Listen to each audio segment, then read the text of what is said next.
కోనసీమ తిరుమల వాడపల్లి 7 శనివారాలు వెంకన్న దర్శనం 7 జన్మల పుణ్యఫలం.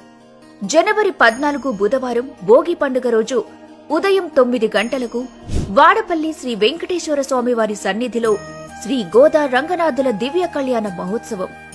వివిధ గ్రహదోషాల కారణంగా వివాహం ఆలస్యమవుతున్న యువతీ యువకులు ఈ కళ్యాణంలో ప్రత్యక్షంగా పాల్గొంటే వివాహయోగం కలుగుతుందని ప్రతీతి. గోవిందునితో గోదా కళ్యాణం రంగరంగ వైభోగంగా జరిగే కళ్యాణం.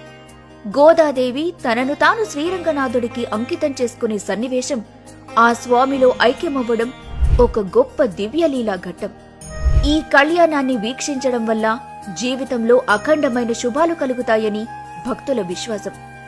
ఏడాదికి ఒక్కసారి మాత్రమే జరిపించే ఈ కళ్యాణ మహోత్సవంలో పాల్గొనండి, తరించండి.